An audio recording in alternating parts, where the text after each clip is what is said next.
Tenemos que decir que Rafael López Guerrero es doctor, ingeniero en telecomunicaciones, inventor del protocolo Wireship, director de la revista científica online Star Viewer International Team. Tiene aproximadamente 400.000 lectores al mes, este señor, en su blog en internet, que también lo podéis localizar poniendo Misterios de la Astrofísica. Ha creado una fundación para ayudar a las personas. Tiene otro apartado que es SeaLeaks, que viene a ser como un Wikileaks pero científico desclasificado. Experto en radiofrecuencia cuántica avanzada. Investigador científico, como decía, independiente, y nos hablará en su ponencia de dos áreas. Yo le pedí, por favor, que sí podía ser. Es uno de los que sabe más de puertas estelares. Todos recordamos una película hace muchos años que fue un gran estreno cinematográfico y que algo y alguien sabía al respecto. Y aparte de las puertas estelares, nos hablará del extraño y enigmático cráneo de Starchill, es decir, el niño de las estrellas. Pues aquí tenemos a Rafael López Guerrero.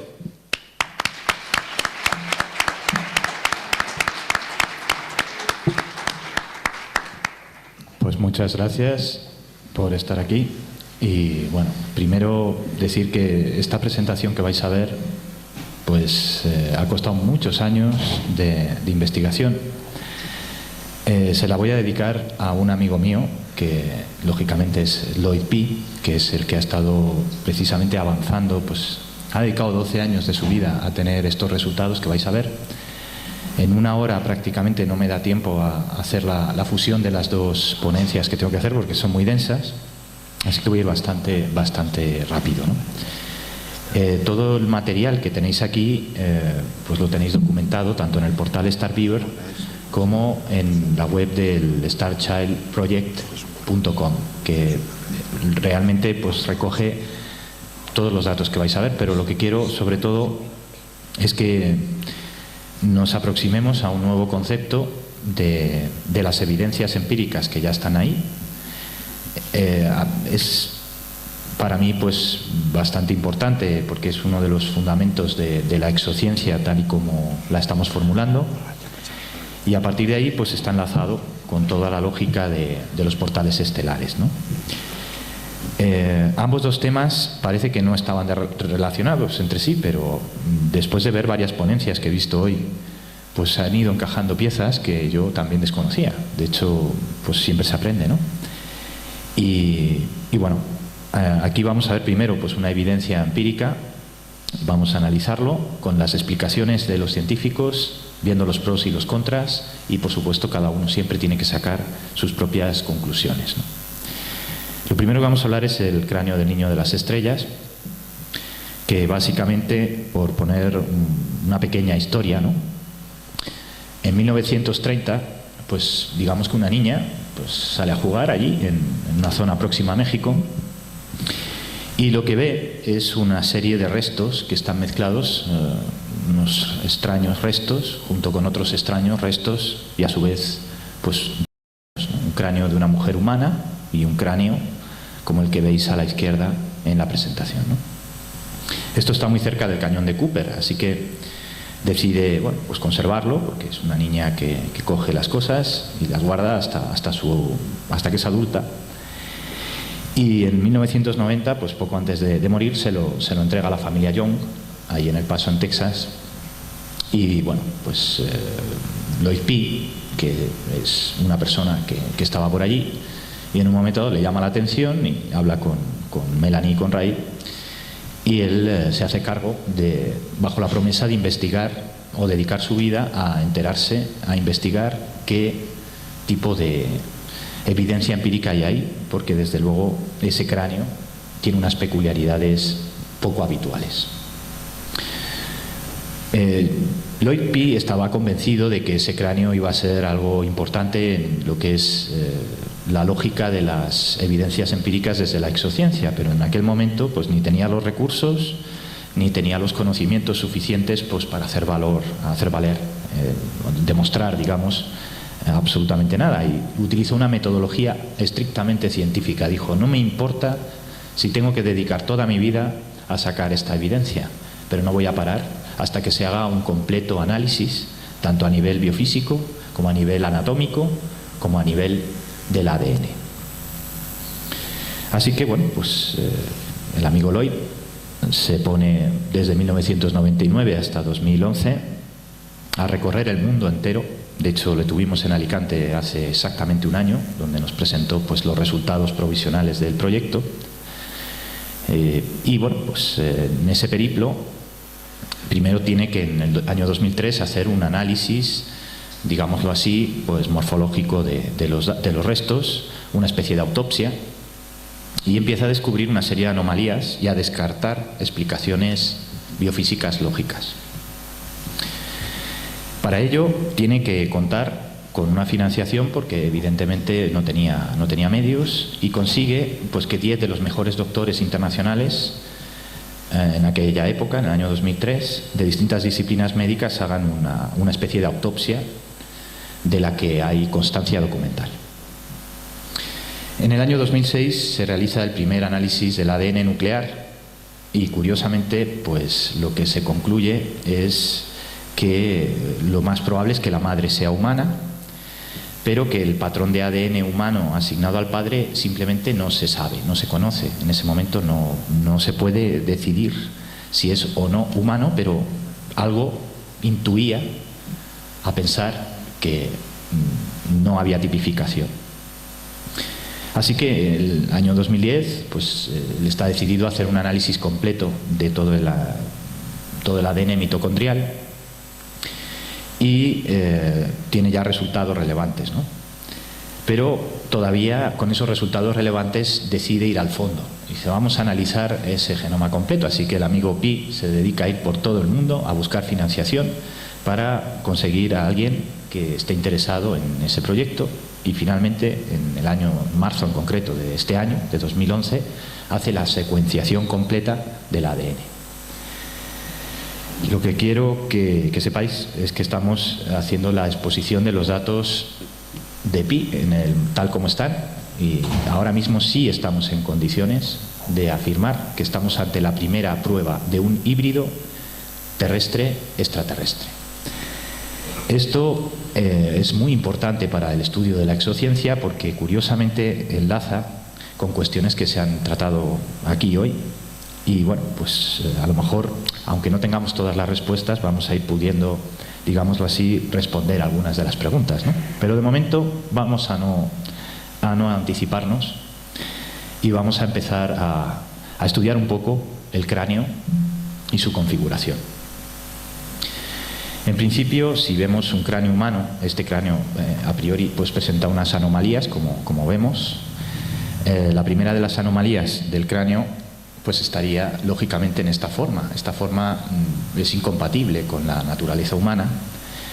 Y lo primero que se pensó por parte de los científicos, pues por una metodología lógica, es descartar que fuera un problema de hidrocefalia, porque la hidrocefalia a veces se manifiesta en ese tipo de ampliaciones, ¿no?, craneales, y ahora lo vamos a ver. La datación, un poco por cuestión de orden, por cuestión de historia, está en torno a los 900 años, más o menos 40, según la prueba del carbono 14, ¿no?, de ambos dos cráneos, tanto este como el cráneo humano que aparece a continuación de él.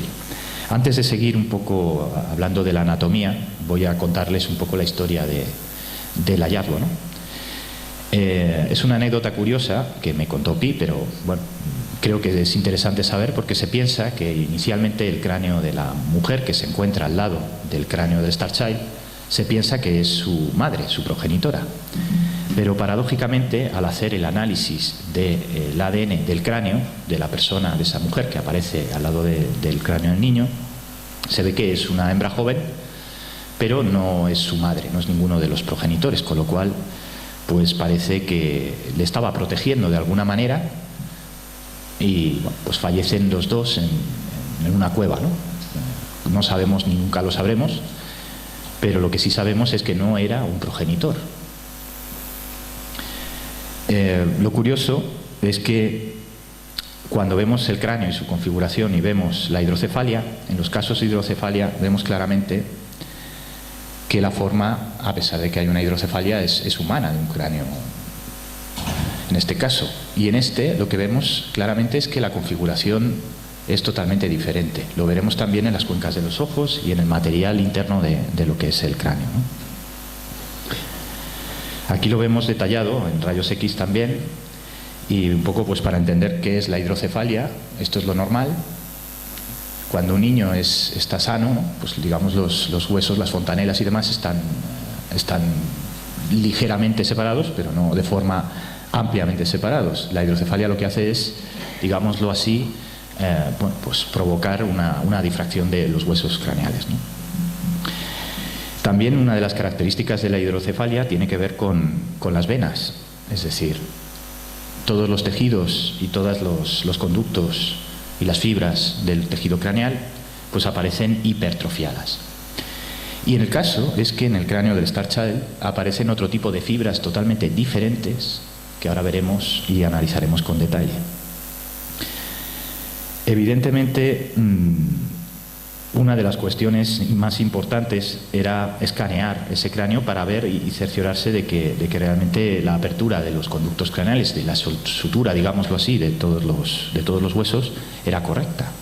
Y así se verificó en distintas muestras, ¿no? Esto se hace todo a lo largo del año 2003. El despliegue de medios que hubo pues fue bastante impresionante, a pesar de la precariedad con la que contaba Lloyd P. Y aquí tenéis pues un listado de todas las, digamos, autoridades médicas que participaron en este estudio preliminar del año 2003 y posteriormente en el año 2006, ¿no? O sea, esto simplemente es un resumen pues para que se vea que el cráneo ha pasado por el Departamento de Salud de Texas, ha pasado por expertos del sistema nervioso central, ha pasado por todas las revistas Nature, ha pasado por pues, prácticamente toda la bibliografía científica, y en concreto por un comité de 10 científicos, ¿no? Lo que es impresionante en este sentido es que toda la parte de la literatura de hidrocefalia de alguna manera ha venido completándose un poco, comparando con las diferencias de ese cráneo, precisamente para distinguir lo que es la hidrocefalia de un caso diferente, ¿no? Aquí tenemos una visión más detallada de cómo es el cráneo. A la izquierda, el cráneo de la mujer adulta que se encuentra al lado del Star Child, y a la derecha el Star Child. Como se ve, hay bueno, pues claras diferencias, tanto de contorno como de, bueno, pues digámoslo así, las aperturas, las oquedades de los ojos, los conductos de la nariz, estas oquedades, y luego el mentón, ¿no? El mentón, aunque no aparece en el Star Child, pero se puede reconstruir, lo veremos después, y es un mentón mucho más pequeño que un mentón humano. Esto es lo que hizo pensar inicialmente a los expertos que probablemente había una cuestión que bueno, pues hiciera pensar que realmente la capacidad craneal aparentemente sería menor que el del cráneo humano, pero luego al analizar interiormente el cráneo se vio que la capacidad craneal de este ser era un 20% superior a la capacidad craneal de un ser humano, incluida la mujer adulta, ¿no? Evidentemente, la configuración de las cuencas oculares, la configuración de los ojos es totalmente diferente a los ojos humanos. De hecho, esos ojos van unidos por unos nervios que ahora vamos a analizar.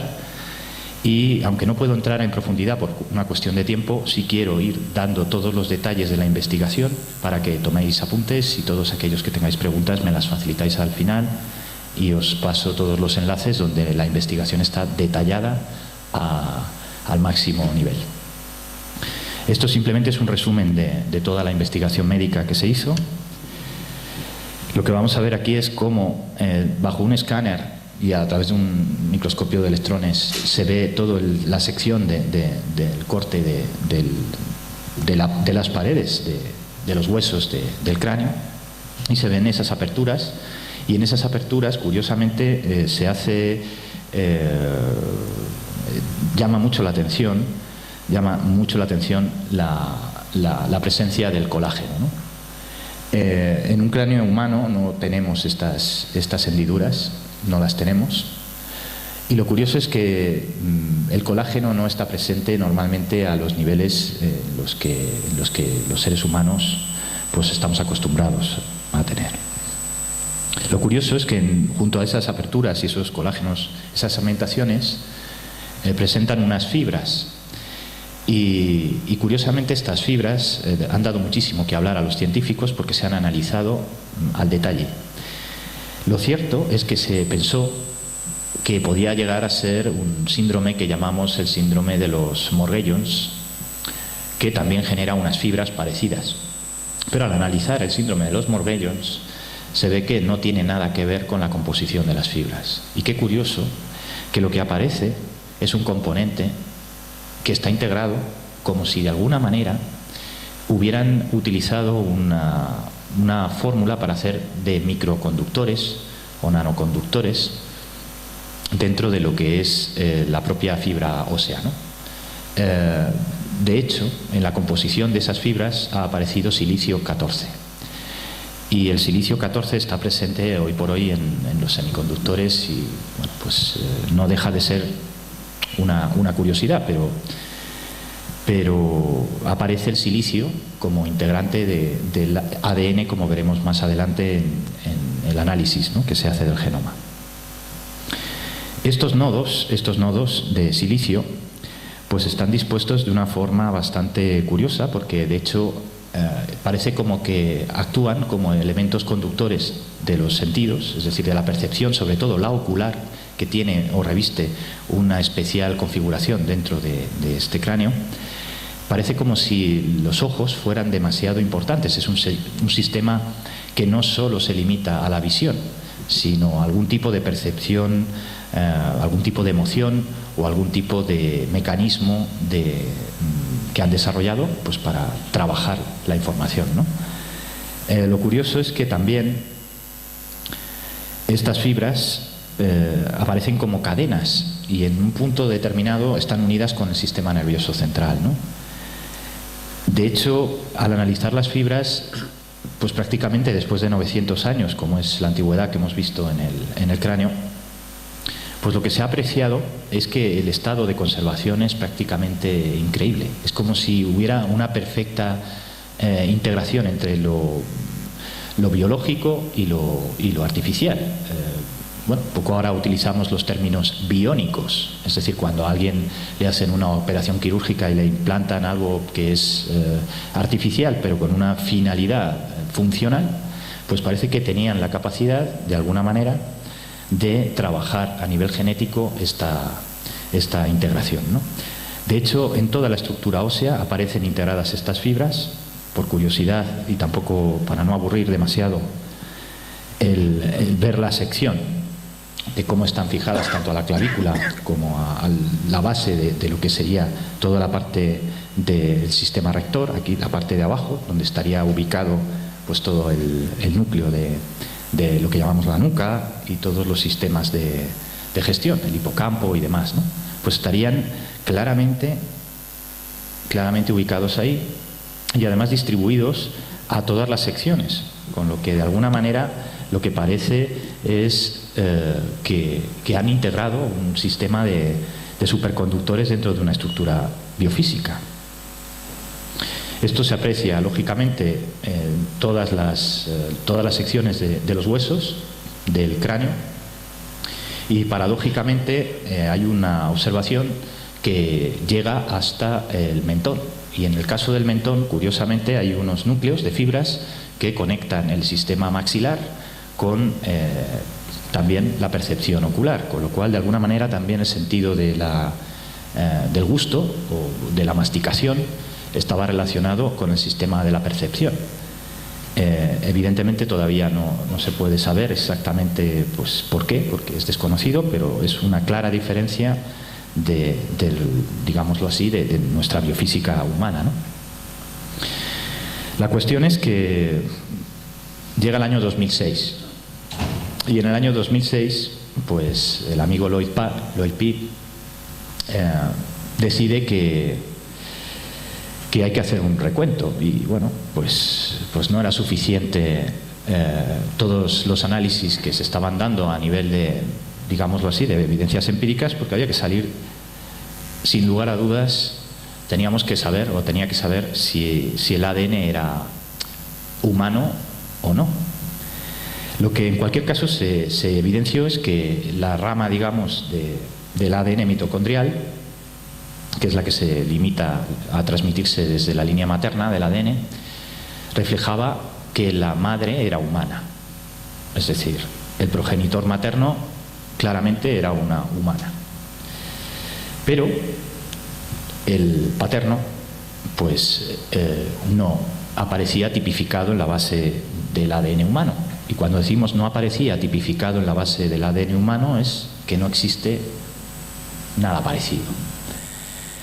Claro, si tenemos en cuenta que el máximo de diferencias en el ADN mitocondrial entre todos los seres humanos es de 120, ahora vamos a ver un poco por qué, ¿no? Pero la idea es que estamos hablando de entre 800 a 1000 diferencias respecto a las 120 diferencias que tenemos los seres humanos. Esto no deja de sorprender. ¿Por qué?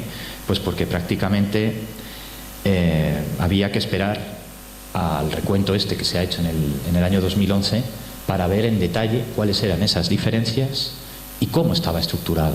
Pero lo que ya se sabía a finales del año 2009, en concreto en el año 2010, cuando se hace el primer análisis preliminar, es que esas 800 a 1000 diferencias eran determinantes para saber que estábamos hablando de algo diferente a un ser humano.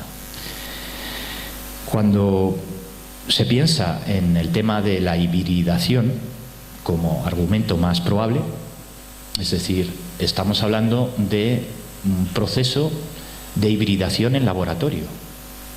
No estamos hablando de un proceso de hibridación por mezcla, digamos, no hubo, digamos, contacto sexual, no hubo contacto físico entre la hembra humana y la entidad extraterrestre, ¿no? Esto es lo que más duro ha sido, digamos, para los científicos de aceptar, pero lo curioso es que todas las evidencias que vais a ver ahora pues apuntan a esa línea. Una de ellas es la lógica, digámoslo así, del silicio 14. Es decir, cómo aparece el silicio 14 en la parte que corresponde pues a las secuencias fundamentales de los pares, ¿no?, genéticos. Eso, bueno, pues da muchísimo que pensar. El informe completo, para aquellos que tengáis bueno, pues la curiosidad de estudiarlo, es bastante denso, pero es impresionantemente metodológicamente impecable. Está en la web starchildproject.com/DNA 2011 march.htm. Esto es algo, como quien dice, de antes de ayer. Un poco para entender cómo funciona para los no expertos entre el análisis del ADN y distinguir qué es el ADN nuclear del ADN mitocondrial, pues básicamente lo que sabemos es que el ADN nuclear es el que se encuentra en el núcleo de la propia célula. El ADN mitocondrial, curiosamente, es el que viene solo de la línea materna, mientras que el nuclear es el que viene de la línea de ambos padres. Por eso decíamos al principio que en el primer análisis que se practica en el 2006, el ADN nuclear da que, de alguna manera, la madre sí es humana y el padre no se sabe. Al profundizar en este estudio, pues lo que se hizo es llevar a los laboratorios Roche para hacer una secuenciación completa del ADN. Para entender lo que supone el genoma de un ADN nuclear, pues es el que corresponde al contenido total de todos los pares de bases, ¿no? Cuando hablamos de pares de bases, los pares de los genes. Y estas son las famosas secuencias de la doble hélice del ADN que hemos visto antes, curiosamente, en un mensaje de recibo, ¿no? Lo cierto es que cada célula humana, para repasar, pues tiene solo un núcleo que contiene una copia de todo el genoma, y este consta de más de 3.000 millones de pares de bases y cientos de mitocondrias, ¿no? Para que se haga uno una idea, el genoma del ADN mitocondrial estaríamos hablando de unos 16.569 pares de bases. En esta línea nuestros pares de bases están entre los 16.600. Y lo curioso es que, bueno, hemos encontrado 30.000 pares de bases en el ADN mitocondrial del niño de las estrellas, ¿no? Esto es algo impresionante.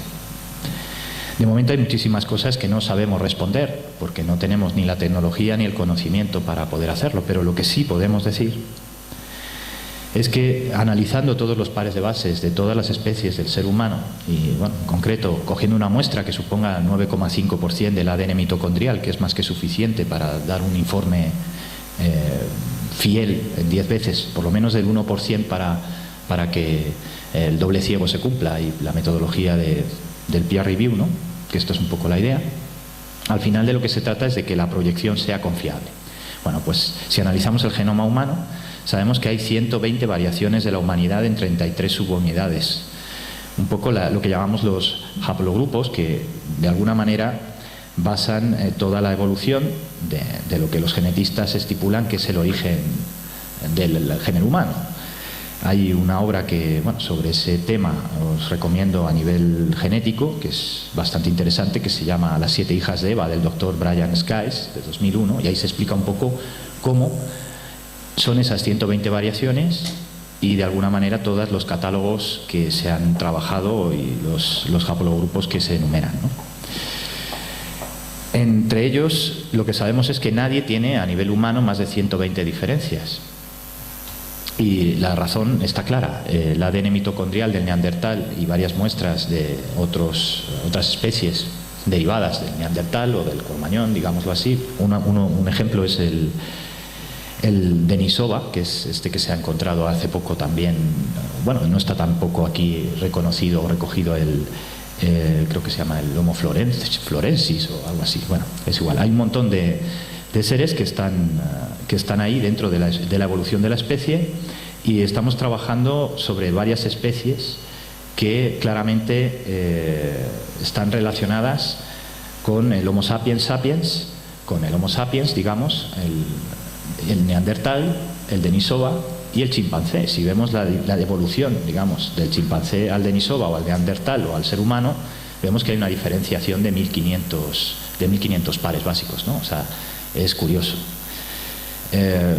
Esto os lo digo a nivel, digamos, morfológico, porque ahora ya se sabe que dentro de lo que es la evolución, sin meterme en ese jardín, bueno, pues es muy dudoso que la evolución del chimpancé al ser humano se haya producido de forma espontánea. Pero no voy a entrar ahí. Lo único, a nivel de evidencias empíricas, lo que sí tenemos es que hay 1500 diferencias, en los pares de base entre el chimpancé y la secuenciación de los seres humanos, ¿no?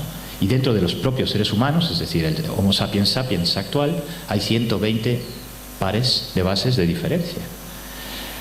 Bien, pues ahora vamos a coger el ADN del Star Child. En el ADN mitocondrial, lo primero que apreciamos es que es impresionante los resultados que nos han salido. Con marca de agua, lo que estamos exponiendo directamente dentro de cada par de base las diferencias que hay. Y bueno, pues lo que es sorprendente es ver cómo hay 6 diferencias en cada uno de los 95 pares de base, y a nivel global 17 diferencias sustanciales dentro del ADN. Una de ellas es el silicio 14, como os decía anteriormente. Esto pues es bastante curioso. Para reproducir el experimento, lo que se hizo en la secuenciación a nivel resumen es, vamos a coger todas los análisis, digamos, de esa secuenciación de todas las 120 especies, digamos, diferencias de especies a nivel genético en el género humano, y vemos que hay 3 niveles de diferencias. Ahora vamos a hacer lo mismo con los 33 alogrupos humanos, desde el neandertal hasta nuestros días, y vamos a compararlo con toda la secuenciación genética de los pares de base del estudio que se ha hecho ahora en marzo de 2011, ¿no? En fin, lo que vemos es 16 diferencias adicionales en el ADN. Claramente hay una base que es humana, es decir, hay una base humana y una modificación genética por hibridación con otro ADN que no es humano. Probablemente lo que nos hemos encontrado aquí a nivel global, pues es que esas mutaciones de ese ADN obedecen sobre todo a una diferenciación que no procede de la evolución, sino de una manipulación genética o de una hibridación De alguna manera estas entidades tienen la capacidad de hibridarse o clonarse, mejor hibridarse, es lo que más encaja en lo que estamos descubriendo. Por último, pues sobre todo que se ha hecho una pequeña reconstrucción facial, ¿no?, de lo que podría ser. Como se puede apreciar, hay unas diferencias sustanciales a nivel ocular, hay una gran capacidad craneal, los ojos tienen una función no solo de visual, sino también de percepción, es decir, de alguna manera sus capacidades extendidas a nivel de conciencia encajan en muchas de las descripciones que se han venido pues estudiando. Y de momento estamos empezando a sacar conclusiones, ¿no? Yo sé que es precipitado todavía, pues esto ya no es precipitado, es decir, esto sí es una secuenciación de los datos que se tienen, de reconstrucción, y esto ya se sabe positivamente que definitivamente ese cráneo pues supone la primera evidencia empírica que tenemos de hibridación de otra civilización, ¿no? Actualmente esta información pues es crucial. La persona que lo está gestionando en este momento pues ha sufrido mucho para llegar a estos datos, y bueno, desde aquí le quiero mandar un gran agradecimiento pues a mi amigo Loipi. Ahora voy a empezar con otro tema que os va a gustar más porque es menos denso, ¿no?, menos árido, pero curiosamente tiene mucho que ver con lo que hemos hablado aquí, tiene mucho que ver con los portales estelares, y quería hablaros de este estudio que también tiene mucho que ver con el Star Child. Lo que sabemos desde el 7 de julio de 2011 es que en la Vía Láctea los modelos de habitabilidad, lejos de lo que pueda parecer, son los sitios más densos en términos de eventos estelares y supernovas, lejos de lo que se pensaba hasta el año 2011. La teoría tradicional científica sostenía que en los lugares donde había mucha densidad electromagnética de eventos de supernovas, la vida o la inteligencia no se podía desarrollar, no se podía desenvolver. Bueno, pues lo que los científicos y los astrofísicos en este momento están descubriendo es que es justamente todo lo contrario. Y esto es muy importante que lo tengamos en cuenta, porque lo que estamos es, por primera vez ya, sabiendo que la galaxia está llena de vida, es decir, la vida y la inteligencia es la regla general, no la excepción. En este contexto, bueno, pues eso que es una buena noticia. También quiero que sepáis que en los últimos 2 años los avances científicos que hemos presenciado y bueno, que hemos tenido que trabajar han sido cuánticos, no han sido lineales. Es decir, lo que hoy es una novedad, mañana se convierte en algo obsoleto, ¿no? Pero es que la ciencia no es un dogma, esto también quiero que lo tengamos en cuenta. La ciencia simplemente es el avance, el recorrido de nuestro recordar como empiristas, es decir, es empírica. A medida que vamos descubriendo cosas, las vamos demostrando, somos laboratorios, y en ese laboratorio que es la vida misma, pues vamos descubriendo cosas que antes nos parecían inauditas, ¿no? Y vamos a hablar de los portales estelares. Lo que pasa es que, bueno, pues para entender un poco los portales estelares, primero tenemos que entender qué es el Sol y cómo funciona el Sol, ¿no? Y el Sol hasta ahora se conocía muy poco, hasta recientemente, los últimos 2 años, que han empezado a conocerse pues todas las lógicas de tormentas solares y toda la aplicación de lo que llamamos ya la teoría de la magnetosfera integral, o la teoría de la ionogenomática también, aunque el tema es tan denso que no voy a hablar de él aquí hoy, pero sí voy a hablar del portal, ¿no?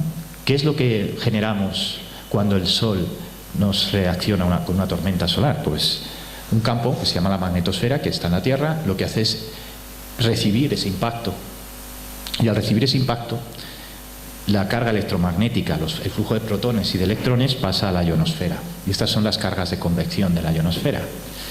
Así se generan lo que llamamos los vientos, estos vientos solares que alcanzan en algunas ocasiones, estos días de atrás, sabéis que ha habido varias tormentas solares, han alcanzado velocidades incluso de 700 kilómetros por segundo, 800 kilómetros por segundo.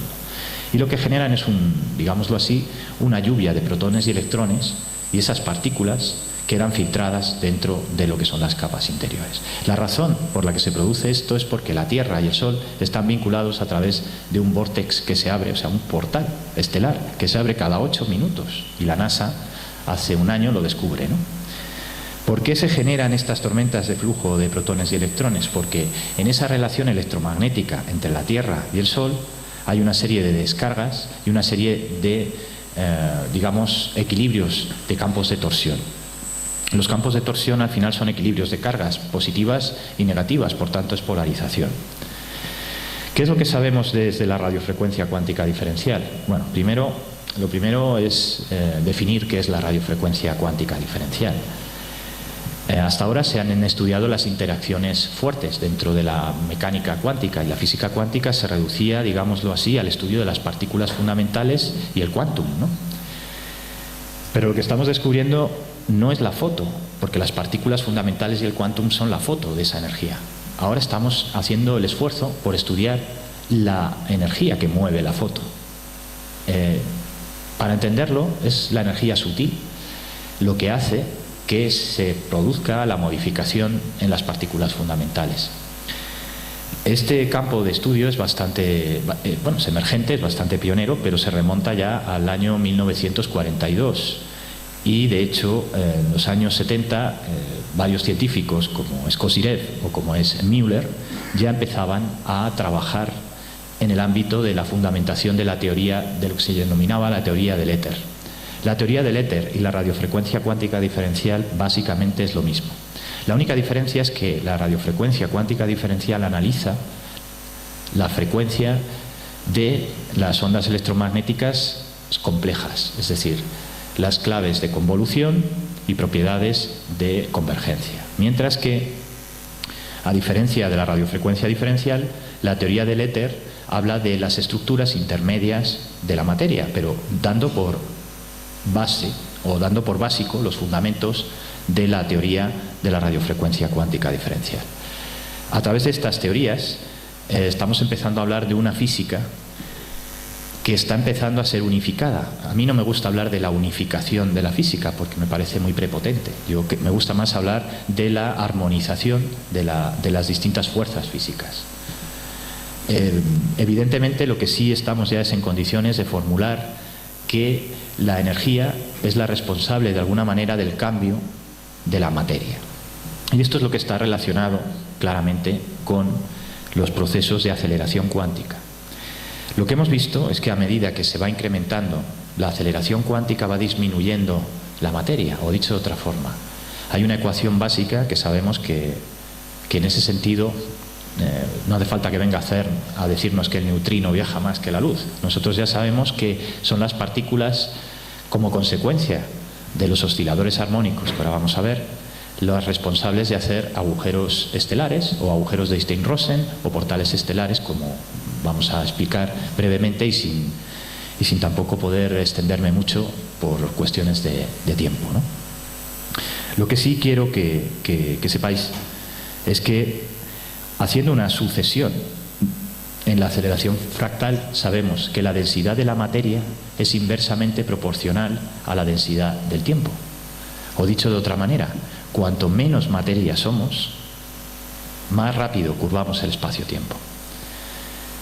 Esto desde nuestra perspectiva racional y apegada a tierra nos resulta algo complicado de entender. Pero todos hemos vivido alguna vez procesos en la vida en el que pues hemos tenido que despojarnos de nuestras densidades, de nuestras capas de cebolla, digámoslo así, y en un momento dado tener la percepción de que se nos para el tiempo a nivel de conciencia. Bueno, pues cuando experimentamos ese parón de tiempo a nivel de conciencia porque estamos extremadamente a gusto en una situación, realmente lo que estamos es experimentando una aceleración de un portal estelar a nivel de conciencia, ¿no? Sabemos que a nivel físico esto también es exactamente igual y que todas las tecnologías que utilizan estas inteligencias avanzadas se basan en el conocimiento profundo de lo que llamamos la Fibonacci del tiempo.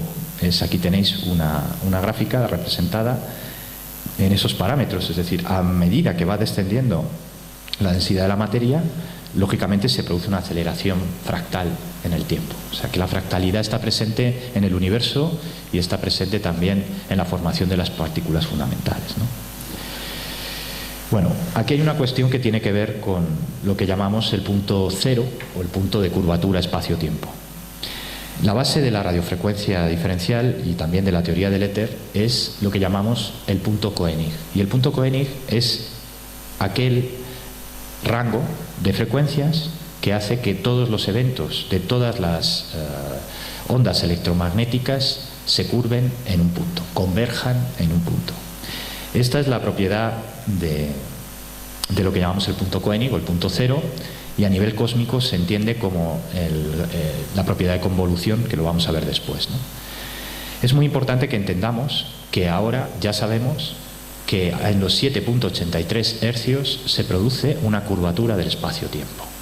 Esa curvatura del espacio-tiempo permite hasta incluso replicar estructuras de materia de un tubo de ensayo a otro, como ha hecho el premio Nobel Luc Montagnier, ahora recientemente a finales del año 2010. Ha replicado un trozo de una bacteria de un tubo de ensayo a otro tubo de ensayo utilizando un medio de agua y radiofrecuencia en el punto Koenig. Lo difícil es mantener el punto Koenig, llegar a ese punto de los 7,83 hercios, porque en ese contexto sabemos ya que se produce la paradoja de la medición, y la paradoja de la medición es el teorema de Taylor, que nos han contado a muchos en la universidad. Sabemos que la constante de Taylor no es constante.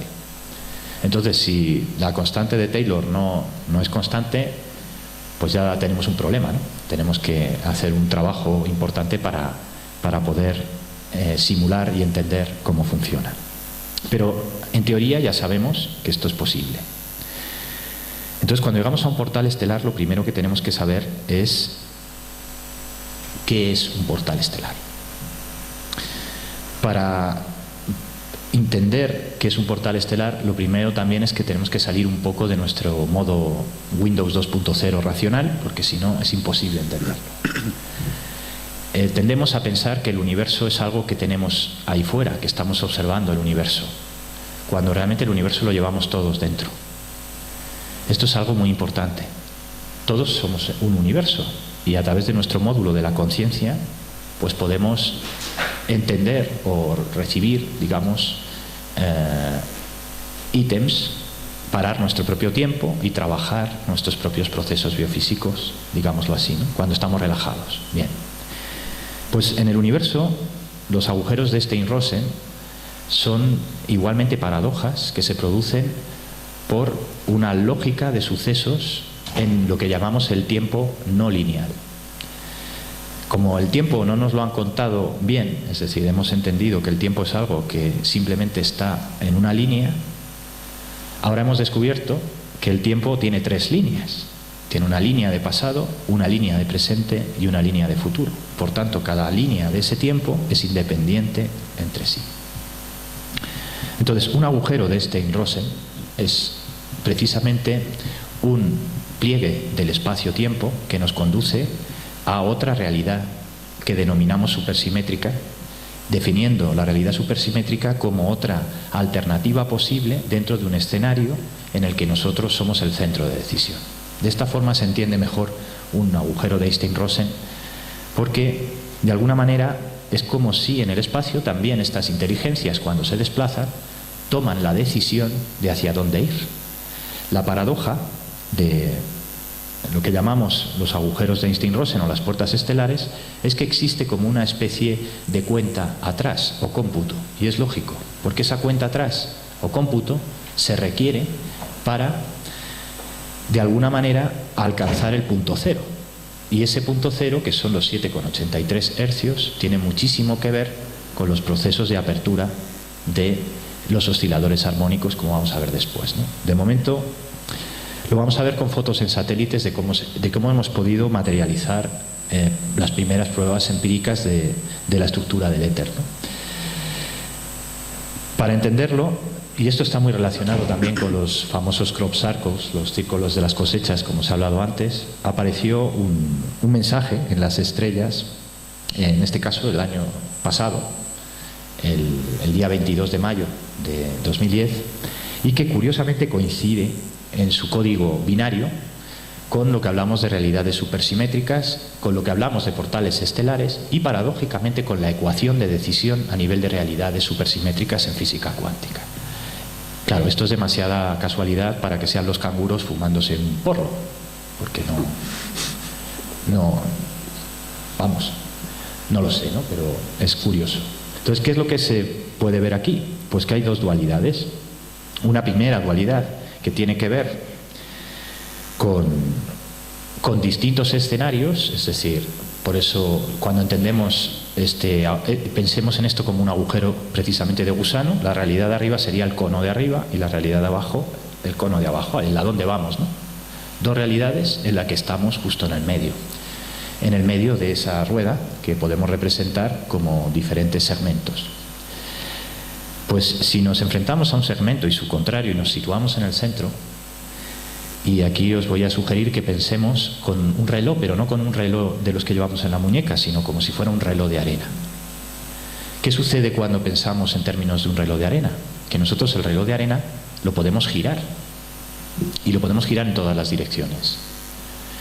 Tradicionalmente estamos acostumbrados a poner el reloj de arena boca arriba o boca abajo, pero realmente nosotros podemos poner el reloj en cualquiera de las posiciones.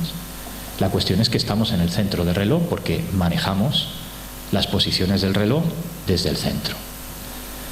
Fijaos la pregunta que es el universo que se nos abre en este momento cuando decimos esta pequeña paradoja. Si es que, ¿qué sucede cuando hacemos eso? Pues que la arena, el tiempo, no transcurre a la misma velocidad según la posición. Entonces, en las distintas posiciones en las que transcurre el tiempo tenemos diferentes combinaciones o diferentes trozos de realidad.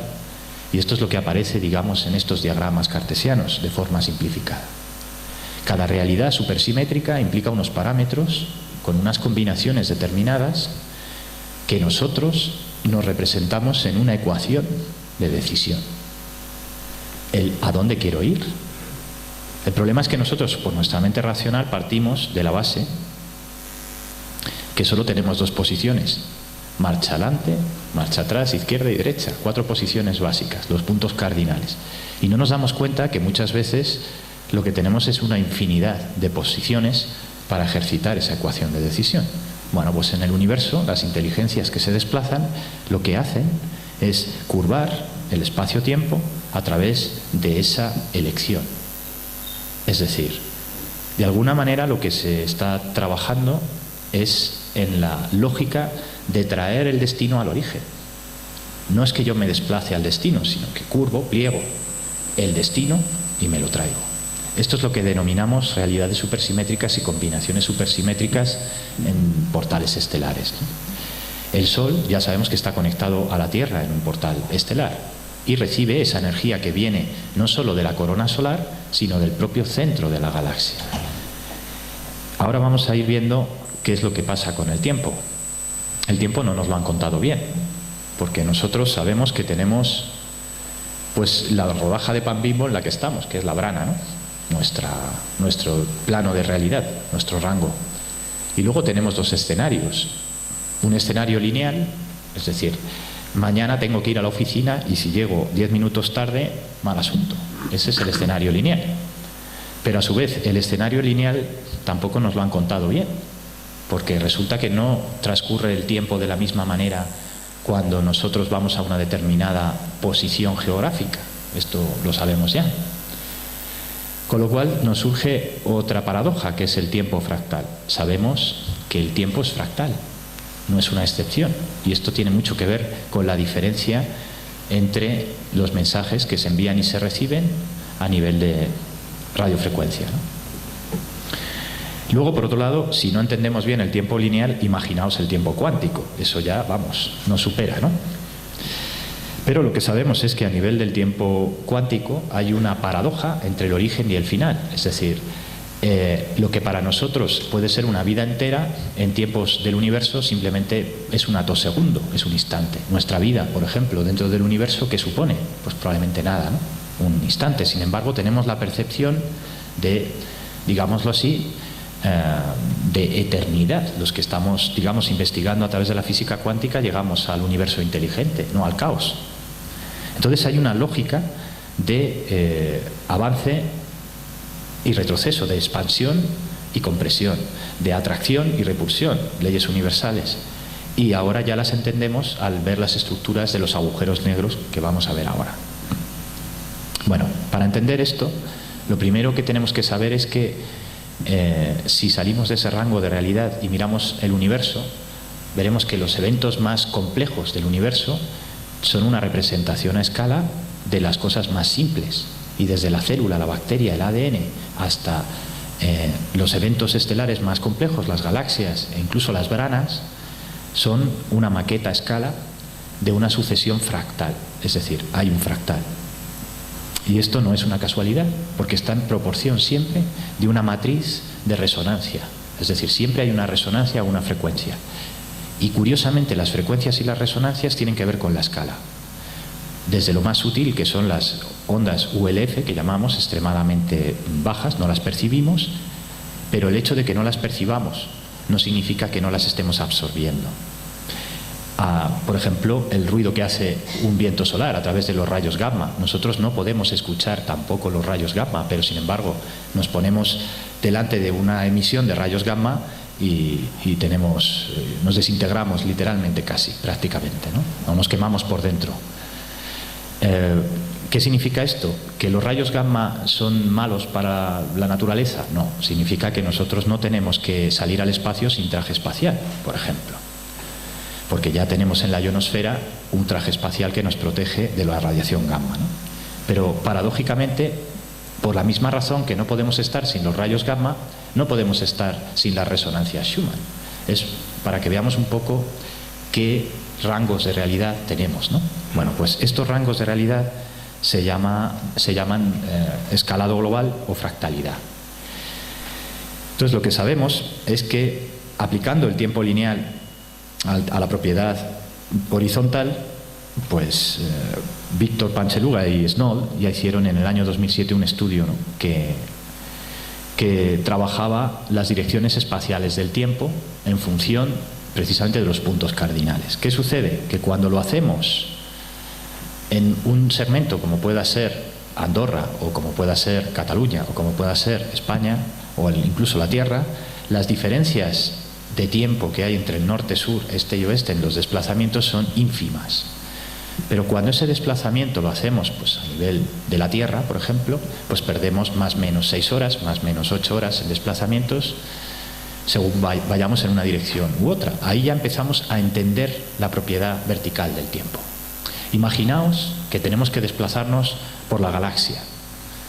Pues claro, si tiene 10.000 o 100.000, perdón, 100.000 años luz de una punta a otra de diámetro, pues lo que tendríamos es diferencias de miles de años luz entre una dispersión de una secuencia de un segmento de una galaxia,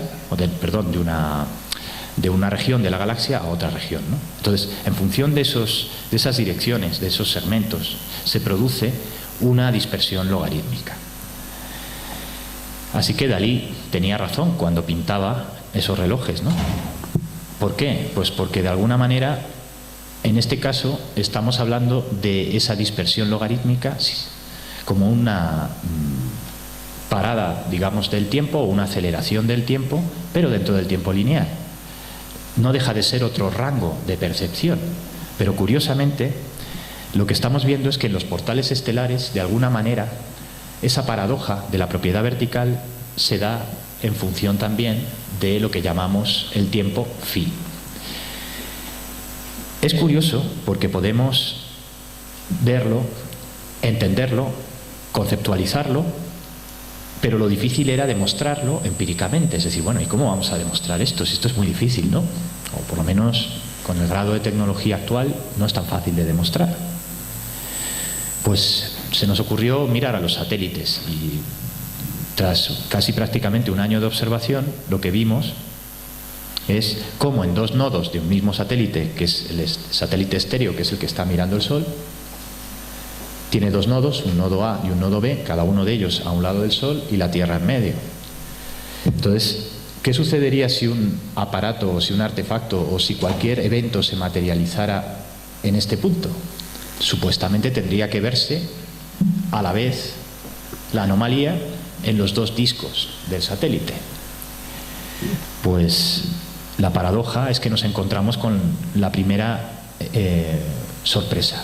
Y la sorpresa fue que la anomalía se da en un disco del satélite. Aquí lo tenemos. Esto es muy reciente, el día 15 del 10 de 2010, cuando se hizo el experimento. Y a las 10:50 se ve cómo una anomalía electromagnética materializa un objeto en uno de los discos. Esa anomalía está compuesta, por un lado, del plasma, digamos, que viene del Sol, plasma solar que llamamos, y otro plasma que es lo que denominamos ondas fase, que está por fuera. Pero para segmentar entre el plasma y la onda fase era necesario ver los cómputos en los distintos discos de los satélites para descartar que el evento se debiera solo a una tormenta solar. Y así hicimos. Entonces lo curioso es que en el otro nodo del satélite, a las 11:30 se produce la misma anomalía. ¿Cómo es posible que una anomalía se produzca en un nodo media hora más tarde prácticamente que en el otro nodo? Pues realmente la cuestión está en que esa onda electromagnética tiene 3 líneas de tiempo, por eso le llamamos ondas fase. Es decir, hemos comprobado empíricamente que realmente la materialización es algo posterior a la onda fase. O de alguna manera los objetos se materializan antes de salir del origen. Llegan al destino antes de salir del origen. Esto encaja con los fundamentos del teletransporte que estamos también analizando, ¿no? De alguna manera, el objeto lo tenemos aquí en miniatura, tengo la ampliación, y lo que no deja de ser curioso es cómo la anomalía de la media hora más tarde en la otra lente ya nos da un patrón para poder tener la verificación en una fotografía del tiempo fractal. De alguna manera, en la sucesión de eventos lo que tenemos es desde que el evento se produce hasta que la sucesión de acontecimientos en los demás discos se verifica, hay una espiral de Fibonacci en esa aceleración fractal, ¿no? Curiosamente, para poder viajar en un portal estelar, pues tendríamos que romper el axioma del tiempo como algo objetivo. El tiempo que transcurre para mí cuando estoy en el viaje a través del portal estelar no es el tiempo que transcurre para el observador que se queda. Hasta el punto que puede que el observador que se queda esté en una etapa de tiempo o en una línea de tiempo posterior al viajero en el tiempo. Ahora lo vamos a entender. Yo sé que es complejo, pero ahora encajan muchas de las cosas que hemos visto aquí. Es decir, ¿qué explicación tendría que apareciera un cráneo con una bala hace 600 millones de años? Porque la línea de tiempo a la que se ha viajado es muy anterior a la línea de tiempo simultánea. Esto encaja con la propiedad vertical del tiempo que tenemos aquí, ¿no? Vamos a entenderlo en esociencia ya hablamos de aheterofactos. Aheterofactos, no nos gusta hablar de ovnis, porque ovni puede ser una mosca, ovni puede ser cualquier cosa, ¿no? Objeto volante no identificado, ¿qué es eso? Es un eufemismo para no querer estudiar el fenómeno. A mí me gusta hablar de aheterofactos, y es artefactos que viajan utilizando las reglas de la teoría del éter o la teoría de la radiofrecuencia diferencial. Vamos a llamar a las cosas como son. Entonces, pues los fotografiamos innumerables veces en los satélites. Y lo que veis aquí es cómo un objeto se materializa, cambia de trayectoria dentro de la óptica del propio satélite y vuelve por otro lado, ¿no? Y claro, esto lo vemos así en los satélites y nos quedamos perplejos porque decimos ¿qué reglas o qué reglas físicas operan a este nivel? ¿Cómo pueden hacer eso, no? Entonces, nada mejor que fotografiar una tormenta desde el satélite. Esto que vemos aquí es el satélite SOHO, la lente de infrarrojos, y fotografiamos la corona del Sol. Esta es una tormenta solar en distintas fases. Y de repente lo que vemos es que a las 11:24 se materializa un heterofacto. Estos son amigos nuestros, ya los conocemos muchos, ¿no?, en los satélites. Entonces, cuando los tenemos fotografiados ahí en los satélites, pues ahora estamos en una fase de explicación, no ya del qué, que ya sabemos que están ahí, sino del cómo. Cómo se materializan y cuáles son los estados intermedios de la materia. Es decir, desde el modelo, desde el formato de no estoy, hasta el formato de me materializo. Esto que aparentemente son secuencias que no obedecen a una lógica de la física convencional, lo hemos analizado y ya sabemos por qué sucede. Esto que tenemos aquí es la corona del Sol, que emite dos tipos de ondas. Lo que denominamos las ondas fase, que se pueden ver en el satélite, y son como las ondas cuando tiramos una piedra a un río. Estas piedras planas lo que hace es generar ondas circulares. Antes hablábamos de las ondas complejas. Pues una de las propiedades de las ondas complejas, curiosamente, es la, digámoslo así, la expansión circular. Esta expansión circular está muy relacionada con la expansión escalar. Es escalar, ¿no? Por otro lado, tenemos también que en la corona del Sol existen manchas que generan emisiones de energía, lo que se llaman las emisiones de masa coronaria, CMEs, ¿no?, que nos tienen todos estos días en los periódicos diciendo va a haber una tormenta solar tremenda y se caen los satélites. Vale. Pues también se ven en los satélites las CMEs y estas ondas fase, ¿no? Entonces, a menudo se van materializando muchos objetos que los tenemos por aquí, y nosotros pues vamos a centrarnos en uno que se ha materializado abajo.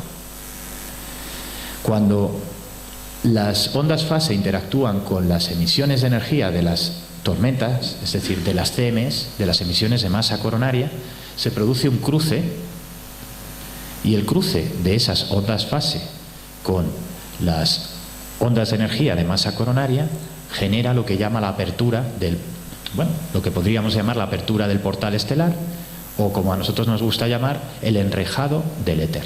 Es una estructura subcuántica.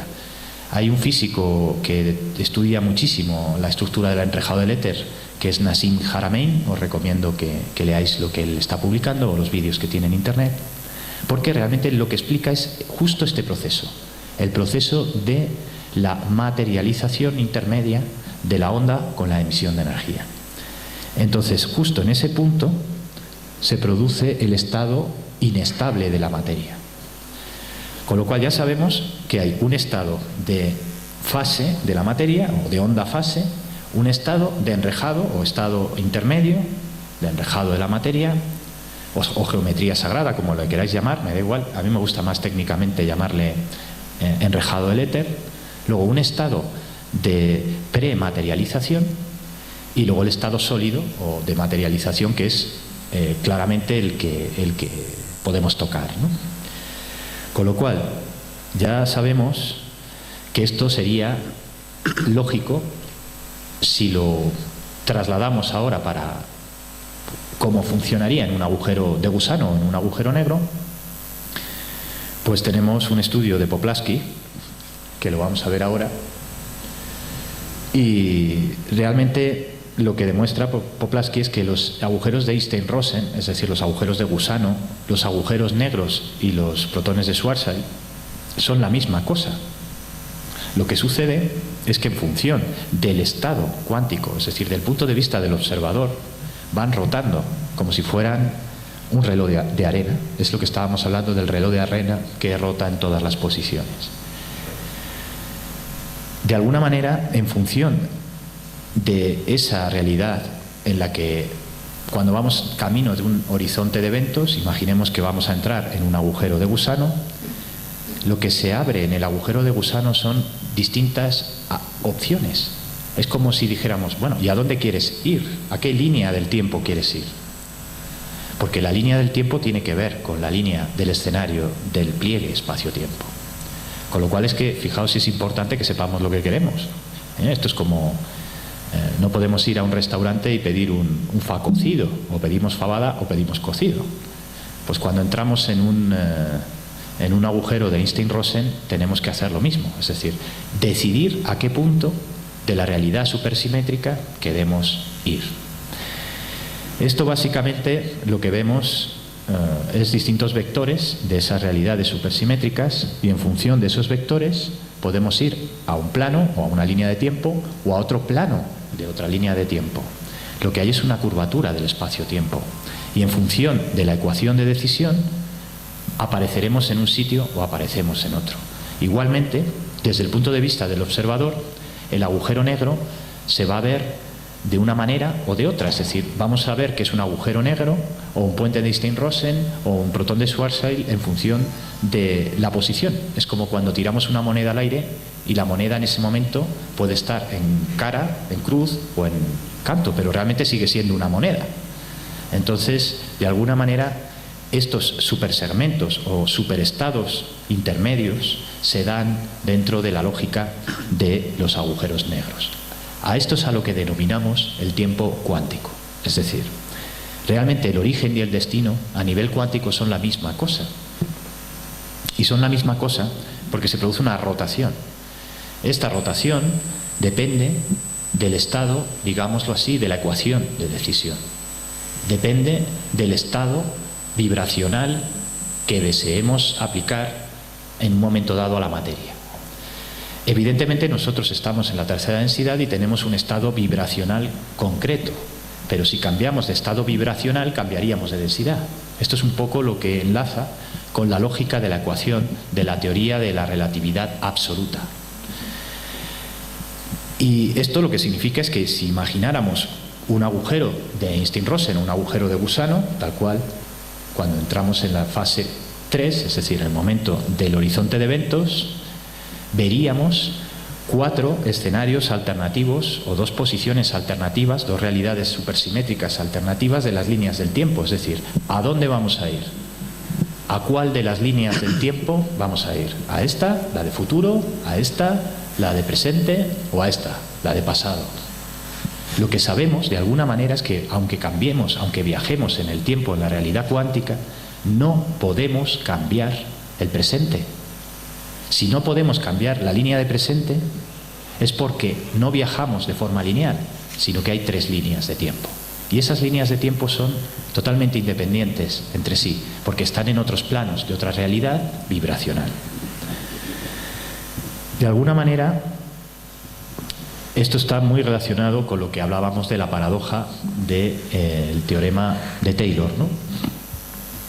Ahora sabemos que la constante de Taylor no es tal, sino que, bueno, aquí la representamos a través de la relajación transversal, pero da lo mismo porque al final una relajación transversal lo podemos entender, si os gusta el piano, la mejor forma de entenderlo es cuando escuchamos el piano. El pianista toca una nota y mantiene esa nota en el tiempo. Cuando levanta el dedo de la tecla se relaja el sonido.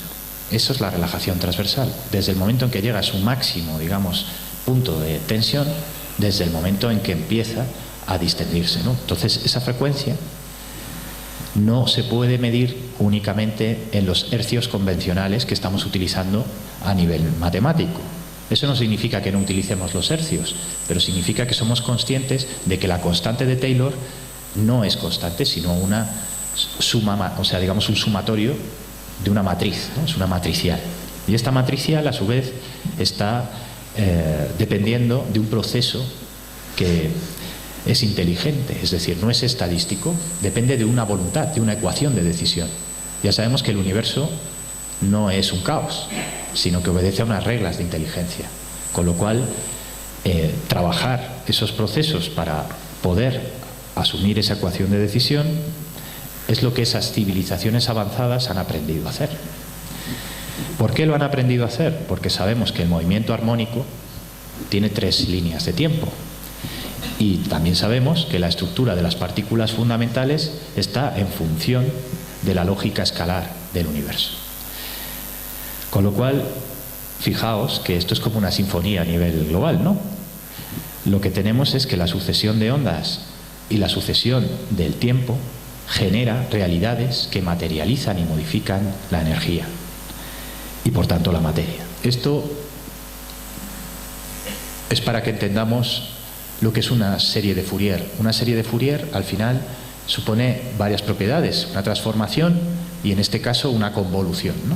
Hay distintas ondas, cada onda tiene un espectro y a su vez por encima de esas ondas hay otra onda que la envuelve y así sucesivamente podríamos ir hasta la onda que más envuelve a todas. Pero en cualquier caso, en todas ellas hay un punto de convergencia, es decir, en todas ellas hay un punto donde todas convergen, ¿no? Esto que veis aquí es el universo a través del espectro infrarrojo del satélite IRAS. Fijaos que lo que os estoy contando se aprecia claramente en ese espectro, cada nivel de onda. Nosotros estamos aquí en este puntito, esto es nuestro sistema solar. ¿Y qué es lo que vemos aquí? Que dentro de esos espectros hay distintos niveles de energía y cada nivel de energía implica un nivel de densidad, de lo más oscuro, más denso, a lo más claro, menos denso, ¿no? Y a medida que vamos hacia lo menos denso, lógicamente curvamos el espacio-tiempo, con lo cual es otra Fibonacci, esto es otro logaritmo, ¿no? En la música, seguro que habéis oído hablar de la musicoterapia, sabemos que las resonancias Schumann están involucradas en la estructura de esa música, es decir, hay música que es curativa y otra música que no. Curiosamente, la música que está relacionada con la propagación de las ondas complejas, es decir, de ese espectro de 3 líneas de tiempo con interacción de osciladores armónicos, tiene propiedades curativas. Y no solo eso, sino que nos para el tiempo, nos genera emociones. Cuando escuchamos una música que es plana o un sonido que es plano, lo único que hay es una propagación como esta. Esta sería la propagación del sonido que nos han contado en la facultad. Y estos son los principios de la radiofrecuencia diferencial, lo que hemos descubierto de las ondas complejas. En las ondas complejas sabemos que la propagación es escalar. Y si es escalar es porque hay 3 líneas. Pues estas 3 líneas son las que trazamos como las líneas del tiempo. Cuando entran en convolución, abrimos un portal estelar. Bueno, y esto es una reflexión que os hago yo sé que es una presentación densa, pero me podría pasar horas hablando de esto y me encantaría además interactuar con vosotros. A mí me gustaría, Rafael, que seguro que el público aquí presente tiene como mínimo 2 preguntas a hacerte. ¿En nuestro planeta Tierra hay algún sitio que haya puertas estelares? Vamos a ver, yo estoy seguro de ello. Una de ellos, me consta que el Golfo de Adén es una puerta estelar. Lo que quiero que sepáis es que puertas estelares hay en muchos sitios, no una ni 2. Pero lo que es muy importante es que sepáis que el acceso a la puerta estelar, es decir, la evolución a la que vamos y con los conocimientos que tenemos, es que todos nosotros dentro llevamos una puerta estelar. No me ha dado tiempo de hablar de esto porque no era el tema de la ponencia de hoy. Pero ¿en qué se traduce esto? Que podemos curvar el espacio-tiempo con nuestra conciencia. De hecho, las inteligencias más avanzadas son capaces de hacerlo. Y si son capaces de hacerlo es porque se puede hacer. Y por ejemplo, y para acabar ya, Rafael, ¿se puede modificar el presente desde el futuro a tenor de las 3 líneas del tiempo que comentabas? Lo que se puede es modificar el presente continuo. Es decir, en el momento en que somos capaces de trabajar de forma simultánea las líneas del tiempo, nos reconciliamos en un momento presente con el pasado y el futuro. El presente, como tal, no lo podemos cambiar porque es un presente continuo, pero lo que sí podemos es cambiar de línea de tiempo. Es decir, podemos cambiar de escenario, de realidad supersimétrica, ejercitando una ecuación de decisión. Igualmente, a nivel tecnológico, es bastante posible viajar en el tiempo.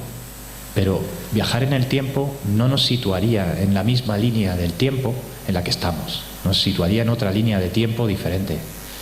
Hay varios experimentos que se hicieron, como el experimento Filadelfia y una serie de cuestiones. Bueno, hemos visto hoy también otra investigación muy buena que encaja bastante con lo que estamos explicando aquí. Y realmente en ninguno de ellos se ha podido interactuar. Lo que se ha podido hacer, todo lo más, es aparecer en una línea de tiempo remota o en una línea de tiempo futura, pero no se puede hacer un cambio, digamos, por encima de la ecuación de decisión. Pues ya ven, una clase de física cuántica rápida, concreta, de Rafael López Guerrero. Pues darte las muchas gracias. ¿Quieres hacer algún pequeño apunte? Sí, si queréis hacer una pregunta o... Que sepáis que todas las preguntas que van saliendo, mañana, cuando acabe ya el último ponente que hablará sobre las últimas evidencias de inteligencia extraterrestre, las lanzaremos a estas personas que tanto saben. Pero si tienes una... bueno, simplemente era terminar un poco sí. para comentar que lo que quiero que sepáis respecto a, por ejemplo, el tema de los crop circles y todo esto que estamos trabajando. Ahora hay muchísimos científicos que estamos investigando de forma independiente toda esa información que viene en los círculos de las cosechas. Y creedme si os digo que la información que hay ahí encaja con todos los estudios que hay a nivel de física avanzada. Es decir, no es una casualidad que a través del código ASCII, sobre todo, que son los que a mí más me gustan, se vea una serie de patrones de sucesión entre cuestiones de la realidad lineal y de la realidad cuántica. Estamos asistiendo a un momento de cambios en el conocimiento humano, y lo que quiero que reflexionéis cuando lleguéis a casa, ¿no?, es por primera vez, ¿no será que es que estamos recordando lo que ya llevamos en el ADN? Esa es la pregunta que yo me hago. Rafael López Guerrero.